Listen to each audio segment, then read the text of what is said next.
The Nexus Entertainment Pavilion stretched across 17-dimensional planes, its crystalline architecture defying at least 4 fundamental laws of physics that lesser species still considered immutable. Within its halls, the most sophisticated minds in the galaxy gathered to witness what they assumed would be another tedious display of primitive amusement from some backwater civilization. The assembled delegates represented civilizations that had mastered reality manipulation as casually as breathing, species who crafted entire universes for weekend entertainment, and beings whose idea of a simple puzzle involved restructuring the fabric of space-time. Today's presentation came from a species that had barely figured out faster than light travel without blowing themselves up in the process.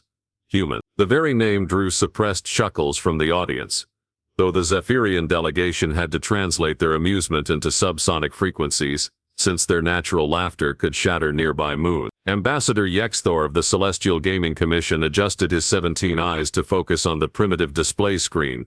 The humans had somehow managed to transport across the galaxy. The screen flickered with what the humans proudly called high definition, though it possessed roughly the same visual complexity as a children's finger painting compared to the holographic reality matrices the civilized species employed for their entertainment. Esteemed beings of the cosmos, began the human representative, apparently unaware that half the audience was already calculating the most efficient exit routes. We present to you the pinnacle of human recreational technology, video game. The Vorthan delegate's tentacles curled in what passed for polite interest among his species, though his bioluminescent patches were flashing the equivalent of barely contained laughter. Video game. The Vorthans had been crafting immersive reality experiences since before this solar system had finished forming, creating entire civilizations that lived and died for the entertainment value of a single afternoon. On the screen, a small pixelated figure bounced across a 2-dimensional landscape, collecting circular objects while avoiding other small figures that moved in laughably predictable patterns. The humans called this masterpiece Pac-Man, and the presenter spoke about it with the same reverence that civilized species reserved for discussing the fundamental mysteries of existence. Notice the strategic depth, the human continued, gesturing at the screen where the yellow circle continued its mindless consumption. Players must balance risk and reward, planning their routes while adapting to changing conditions. Consul Nethasar of the Ethereal Dominion found this particularly amusing. Her species had evolved beyond physical forms eons ago, existing as pure thought that could reshape reality at will. They created entertainment scenarios involving the manipulation of entire galactic clusters, orchestrating the rise and fall of civilizations across millennia for the sheer artistic beauty of it. And here these humans were, excited about a yellow dot eating smaller dots in a maze that wouldn't challenge a newly hatched ethereal infant.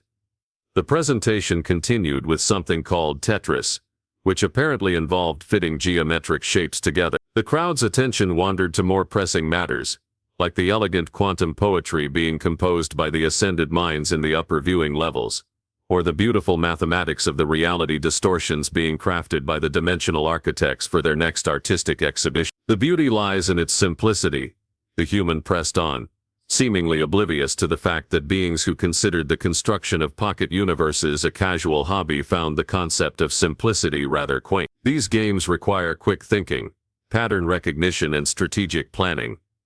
A soft harmonious chime echoed through the pavilion as the melodic consciousness expressed what could loosely be translated as how charmingly primitive. Their own entertainment involved composing symphonies that played out across the electromagnetic spectrum, creating music that could be experienced by entire solar systems simultaneously. The idea that entertainment could be confined to a small screen was like suggesting that the ocean could be contained in a teacup. The human demonstration reached what they clearly considered a crescendo with something called Space Invaders. Small blocky shapes descended from the top of the screen while a tiny ship at the bottom fired equally tiny projectiles upward. The presenter's voice actually rose with excitement as he explained the increasing difficulty and progressive challenge system. The assembled delegates exchanged glances that transcended dimensional barriers. Progressive challenge systems. The quantum builders had been creating entertainment experiences that literally evolved their own physics in real time, developing new natural laws as the experience progressed. The temporal dancers crafted amusements that played out across multiple timelines simultaneously, allowing participants to experience the consequences of infinite choices across parallel realities. And these humans were proud of making small blocks move slightly fast. The presentation mercifully concluded with something called Pong, which featured two rectangles bouncing a square between them. The human representative stood proudly beside the screen, clearly expecting some form of appreciation for what his species considered the height of interactive entertainment. The silence that followed lasted approximately 2.7 standard galactic seconds, which in diplomatic terms represented the time required for the assembled civilizations to process that they had just witnessed what humans genuinely believed constituted sophisticated entertainment technology. Ambassador Yexthor was the first to recover, his diplomatic training kicking in despite the overwhelming urge to check if this was some elaborate joke. These games are certainly unique in their approach to entertainment. The human beamed at what he interpreted as praise, apparently missing the subtle harmonics that indicated barely restrained condescension among roughly half the species present. "We call it interactive media," the human continued enthusiastic. "Players don't just observe the entertainment, they participate in it directly, making choices that affect the outcome." This statement caused several delegates to excuse themselves from the chamber, though their departures were disguised as urgent diplomatic business, rather than the uncontrollable laughter fits that actually motivated their exit. Interactive media was hardly a novel concept to beings who routinely participated in entertainment scenarios involving the reshaping of galactic superclusters. The Nexus Entertainment Commission politely accepted the humans' cultural offering, filing it in the same category as other quaint primitive diversions like cave paintings and interpretive dance. The sophisticated beings of the galaxy returned to their multi-dimensional reality craft, their temporal symphony compositions, and their universe-sculpting artistic endeavors, secure in their knowledge that they had witnessed the absolute limits of what a species barely capable of interstellar travel could achieve in the realm of entertainment. The human delegation departed, pleased with their reception and confident that they had shared something meaningful with the galaxy's most advanced civilization. Behind them, the great minds of the cosmos continued their sophisticated pursuits, dismissing the simple human games as the amusing but ultimately irrelevant diversions of a species that would likely never develop anything truly worthy of galactic attention. They were so very catastrophically wrong. 3 galactic cycles later, the first reports arrived with all the subtlety of a supernova detonating in a meditation chamber. The Peripheral Defense Network, that magnificent array of sensors and early warning systems that had kept the civilized galaxy safe for millennia, began screaming alerts in 17 different dimensional frequencies. Something was attacking the outer rim worlds, and that something was making absolutely no sense whatsoever. Admiral Kethvar of the Unified Defense Coalition stood before a holographic display that would have given lesser species seizures just from looking at it. The three-dimensional tactical readout showed fleet movements across 17 star systems, with probability cascades calculating potential outcomes in real time. It was the sort of display that required advanced mathematical comprehension just to interpret, the kind of interface that civilized species use to manage warfare on a galactic scale. And according to every calculation, every probability matrix, and every strategic algorithm the Coalition had developed over the past 10,000 years, they should be winning this conflict effortlessly. Instead, they were losing so badly it was embarrassing. "Run the analysis again," Admiral Kethvar commanded, his forearms gesticulating in patterns that conveyed both frustration and disbelief in the subtle body language of his species. The tactical AI, a construct capable of processing more strategic variables than most organic minds could conceive, responded with what could only be described as mechanical confusion. Enemy tactics demonstrate no discernible pattern, no logical strategic framework, and no adherence to established military doctrine. This was the problem. The Coalition's military forces had been designed to counter logical threats. Their strategies were built on the assumption that opponents would behave rationally, pursuing clear objectives through calculated means. Every species in the galaxy fought according to certain basic principles: control resources, protect supply lines, establish defensive positions, maintain communication networks. These new attackers ignored every single one of those principles, and somehow that was work. On the display, enemy forces could be observed doing things that violated basic military common sense. They charged directly into superior firepower without regard for casualties. They abandoned strategic positions for no apparent reason. They split their forces randomly, sending small units on what appeared to be suicide missions that somehow succeeded through sheer unpredictability. They're behaving like, Admiral Kethvar paused, searching for an appropriate comparison. Like they're not taking this serious. The ethereal Dominion had been the first to fall, which was particularly shocking since they existed as pure energy and could literally restructure themselves to avoid damage. The attackers had somehow anticipated every logical evasion pattern, countering moves that should have been impossible to predict. The Dominion's survivors described enemies that moved playfully, treating serious combat like some sort of recreational activity. The Vorthan colonies followed next. Despite their mastery of biological warfare, and their ability to adapt their forms to any combat situation, they found themselves completely outmaneuvered by enemies, who seemed to operate on principles that defied tactical analysis. Vorthan commanders reported that the attackers appeared to be having fun during battles, making choices that served no strategic purpose but somehow created unexpected advantages. The Celestial Gaming Commission's military forces lasted slightly longer, primarily because they attempted to model enemy behavior using their sophisticated entertainment algorithm. This approach failed spectacularly when they realized the attackers weren't following any coherent narrative structure either.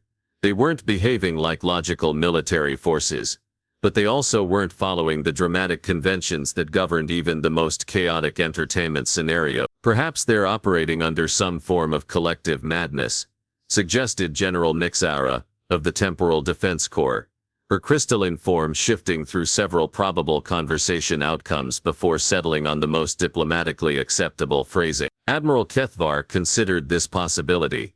It would certainly explain the complete disregard for self-preservation and the apparent randomness of their tactical choices. But mad or not, these attackers were achieving results that the galaxy's most sophisticated military minds couldn't counter. The situation became even more perplexing when the Coalition attempted to analyze captured enemy equipment. The technology was advanced, certainly, but not beyond the understanding of galactic civilization. The ships were well designed but not revolutionary. The weapons were effective but not exotic. There was nothing in their hardware that should have provided such overwhelming tactical advantages. It's not what they're using, Admiral Kethvar finally concluded, studying the data streams that continued pouring in from the battle zone. It's how they're using it.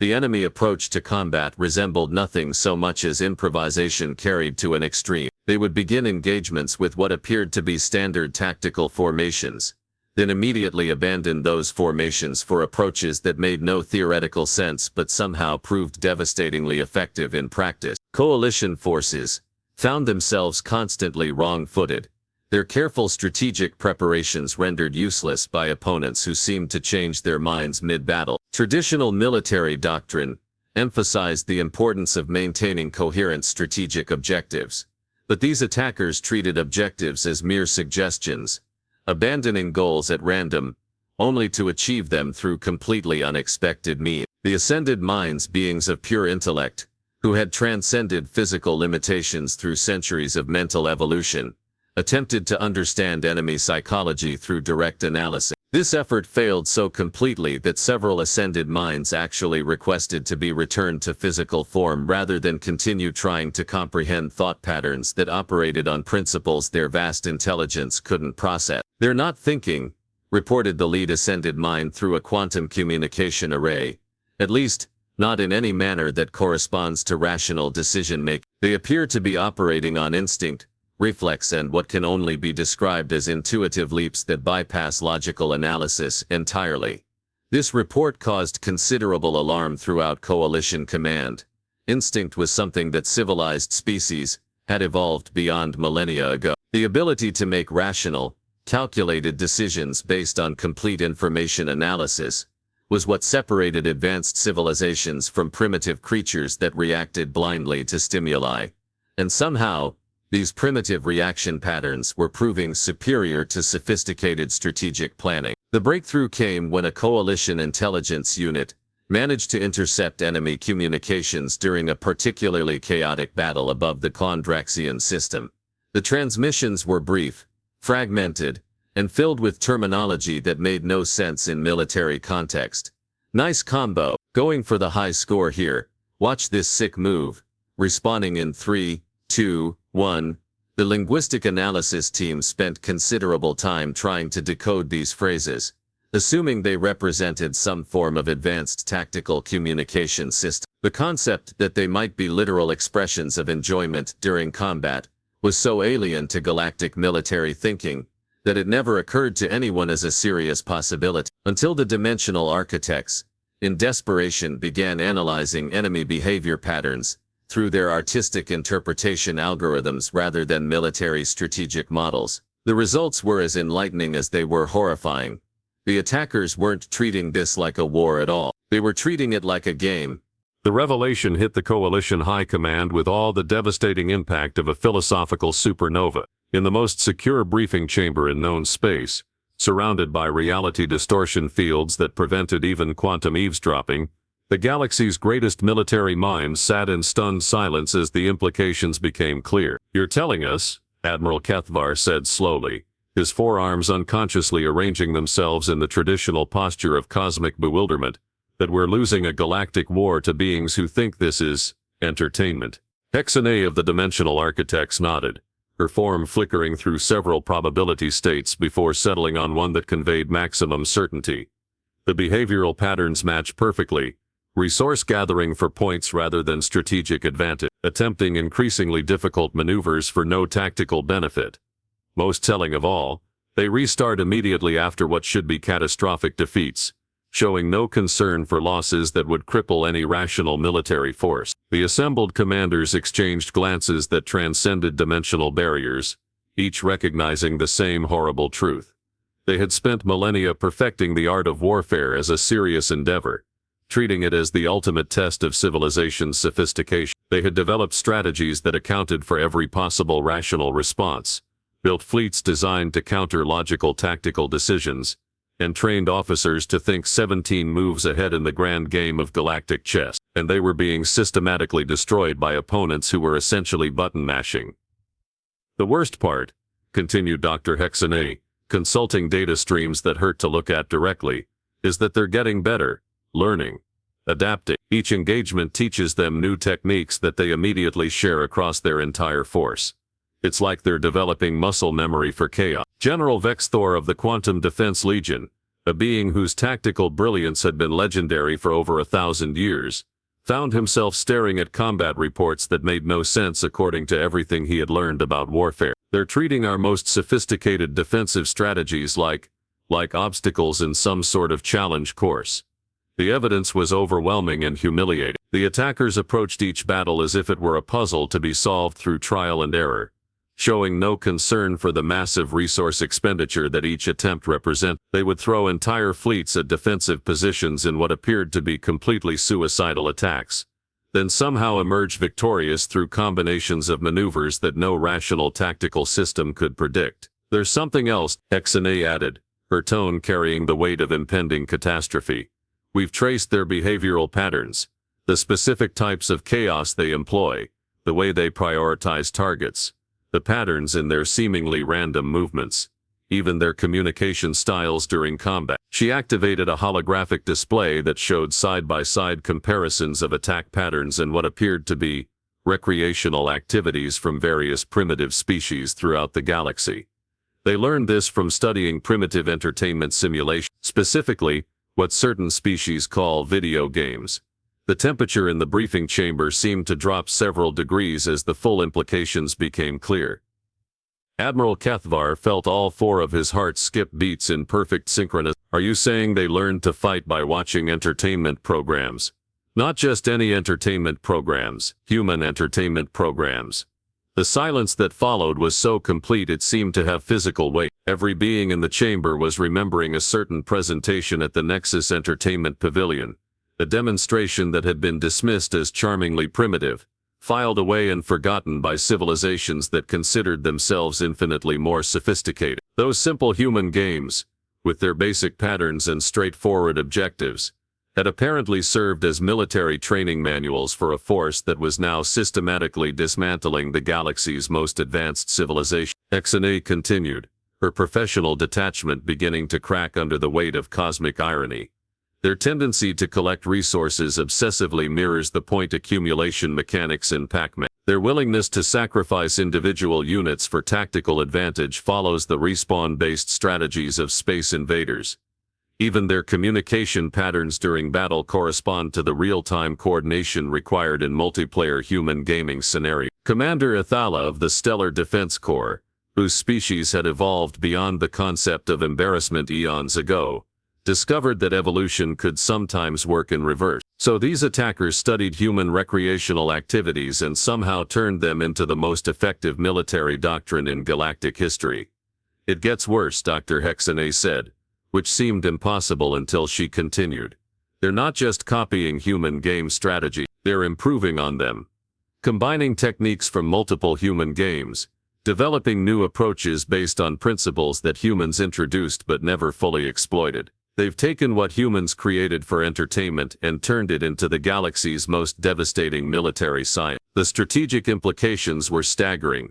Every military academy in the galaxy would need to completely restructure their curriculum. Thousands of years of accumulated tactical wisdom had been rendered obsolete by beings who had learned to fight from watching little yellow circles eat dots in mazes. We need to study these human games ourselves, Admiral Cathvar declared, though the words felt like admitting defeat before the battle had even begun. If understanding their principles is the key to countering these attacks, then we must master what humans call gaming. This suggestion triggered the closest thing to panic that highly evolved beings could experience. The assembled military leaders began requesting detailed analyses of human gaming concepts, only to discover that their sophisticated minds, trained for millennia in logical strategic thinking, couldn't process the fundamental irrationality that made human games effective. The ascended minds attempted to analyze Tetris and suffered what could only be described as intellectual vertigo. Beings who routinely manipulated the fabric of space-time found themselves unable to comprehend why rotating geometric shapes to form complete lines could be considered entertaining,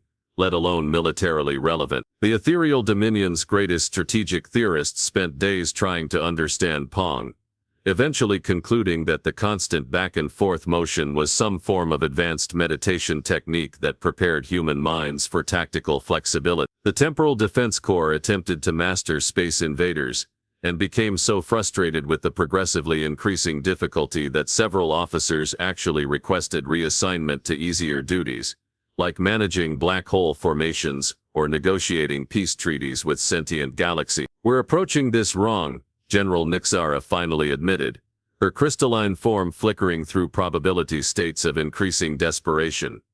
We're trying to apply sophisticated analysis to concepts that appear to work precisely because they bypass sophisticated analysis. The horrible truth was becoming undeniable.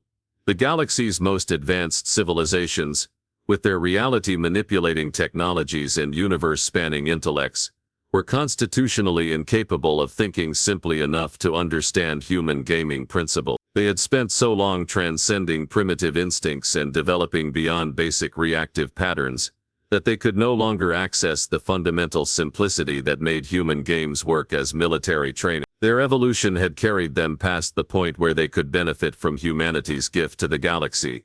There's only one option left, Admiral Cathvar said, the words emerging with all the bitter taste of cosmic irony. We need to contact the human. We need to ask the species whose entertainment we dismissed as primitive simplicity to teach us how to save our civilizations. The assembled commanders sat in contemplation of this unprecedented situation. The galaxy's most sophisticated military forces were about to formally request assistance from a species they had previously considered barely capable of interstellar travel, asking them to share the secrets of recreational activities that advanced civilizations had found too simple to merit serious attention. The universe, it seemed, had a sense of humor after all. The emergency transmission reached Earth on a Tuesday, which was probably the most mundane detail in what would become the most extraordinary recruitment call in human history. The message arrived through channels that humanity had barely known existed, delivered by beings whose names required 17 syllables and whose physical forms existed in dimensions that human perception couldn't quite process. The translation software struggled with the formal diplomatic language, but the core message came through with crystal clarity. The galaxy needed humanity's help, and they needed it urgently. Captain Elena Voss of the newly formed Terran Defense Initiative found herself staring at a holographic communication from Admiral Cathvar, whose forearms were arranged in what the translation program identified as extreme diplomatic humility. Behind him she could see what appeared to be the most advanced war room in galactic history, filled with beings whose individual intellects probably exceeded humanity's collective knowledge. And they were asking humans for gaming advice. "Let me make sure I understand this correctly," Captain Voss said, her voice carrying the particular tone that humans reserved for situations that had transcended normal reality. "You're telling me that the most advanced civilizations in the galaxy are being defeated by enemies who learned military tactics from Pac-Man?" Admiral Kethvar's translator struggled with the concept of sarcasm, eventually settling on rendering his response as formally apologetic. "The strategic principles demonstrated in human recreational simulations have proven remarkably effective. When applied to actual combat scenarios, we require instruction in these gaming techniques." Within hours, recruitment centers that had been established for conventional military service found themselves overwhelmed by volunteers whose primary qualifications involved their high scores in arcade games. The selection process became surreal as military psychologists found themselves evaluating candidates based on their performance in activities that had previously been considered the ultimate expression of wasted time. The first human gaming consultants to arrive at Coalition headquarters caused quite a stir among beings who had never encountered minds that could process chaos as if it were perfectly reasonable. Lieutenant Marcus Chen, whose civilian claim to fame involved holding the world record in 7 different classic arcade games, found himself explaining tactical concepts to entities whose individual brain capacity exceeded most planetary computer networks. "The key to Galaga," he explained to a room full of beings who routinely manipulated the fundamental forces of the universe, "is pattern recognition combined with adaptive improvisation. You learn the enemy movement patterns, but you also stay ready to break your own patterns when the situation calls for creative solution." The assembled alien commanders took extensive notes, their various recording devices capturing every word as if it contained the secrets of cosmic enlightenment. The first joint human-alien military operation took place above the contested world of Zerion Prime, where enemy forces had established what they considered an impregnable position using tactics derived from human tower defense game. The Coalition's previous 17 attempts to break through had failed spectacularly, each assault crumbling against defensive patterns that seemed to anticipate every logical approach. Commander Beth Rodriguez, whose previous military experience consisted entirely of managing guild raids in online strategy games, found herself coordinating battle plans with beings who existed as pure energy and communicated through quantum fluctuation. "They're playing it too safe," she observed, studying tactical displays that hurt to look at directly. "They've memorized the patterns from tower defense games, but they're not improvising, they're following the AI behavior exactly, which means they're predictable." Her proposed solution involved something she called a speedrun strategy, which seemed to involve deliberately triggering all the enemy defensive responses simultaneously in order to create openings that wouldn't exist under normal circumstances. The alien commanders spent considerable time analyzing this approach through their sophisticated strategic algorithms, eventually concluding that it was tactically impossible and would result in complete annihilation of any force attempting it. 20 minutes later, Commander Rodriguez led a mixed fleet of human and alien vessels in the most successful military operation in Coalition history, breaking through defenses that had withstood months of conventional assault through a combination of precise timing, creative improvisation, and what she casually referred to as exploiting the game mechanics. The enemy forces, programmed to respond to logical tactical approaches, found themselves completely wrong-footed by maneuvers that prioritized speed and unconventional thinking over strategic patience. Human pilots, accustomed to reaction-based gameplay, proved capable of making split-second decisions that their alien counterparts' sophisticated analysis systems couldn't match. "It's like they're thinking too hard," observed Sergeant Danny Park, whose qualifications included perfect scores in every major fighting game ever created. He was currently consulting on close combat tactics with warrior poets from the ethereal dominion. "They're trying to calculate optimal responses when they should just be reacting to what's happening right now." The breakthrough came when human gamers began teaching alien forces the concept of learning by dying. This approach, Fundamental to human gaming culture involved accepting failure as a necessary part of the learning process, and using each defeat to gather information for future attempts. This concept proved revolutionary to species that had spent millennia avoiding failure through careful planning and sophisticated analysis. The idea that deliberately walking into dangerous situations in order to gather intelligence was not just acceptable but tactically sound challenged everything they understood about logical decision-making. Within weeks, joint human-alien task forces were reclaiming star systems that had been written off as permanently lost. Human gaming instincts, combined with alien technological capabilities, created tactical approaches that the enemy forces simply couldn't counter. The attackers, who had learned to fight by studying human games, found themselves outmaneuvered by actual humans who understood gaming principles at an intuitive level that no amount of study could replicate. The final battle took place in the Nexus system, where the enemy had established their primary base using defensive strategies derived from every human game they had encountered. It should have been an impregnable fortress, protected by patterns learned from humanity's greatest strategic mind. Instead, it became the site of the galaxy's most decisive victory, achieved by human gamers who approached the challenge with the same casual confidence they brought to beating the final boss in a video game they had been playing for years. The enemy's sophisticated recreations of human gaming strategies crumbled against actual human players who knew exactly how to exploit the weaknesses in their own creation. Patterns that seemed unbreakable to alien analysis revealed obvious flaws to humans who understood the underlying game mechanics at an instinctive level. In the aftermath, as the galaxy celebrated its liberation, the Nexus Entertainment Pavilion underwent some significant changes. The crystalline halls that had once showcased the sophisticated amusements of advanced civilizations now featured humble arcade cabinets, carefully maintained and studied by beings whose intellectual capacities spanned dimensions. The Galactic Gaming Commission established mandatory curriculum requirements for all military academies, with courses in primitive strategic thinking, an intuitive tactical response taught by human instructors who still couldn't quite believe they were being paid to explain why moving a yellow circle around a maze could teach strategic principles that the galaxy's greatest minds had missed. And somewhere in the cosmic irony that seemed to govern these events, Admiral Kethvar found himself spending his off-duty hours attempting to achieve a respectable score in Pac-Man, his forearms providing a tactical advantage that he was almost embarrassed to exploit. The high scoreboard in his personal quarters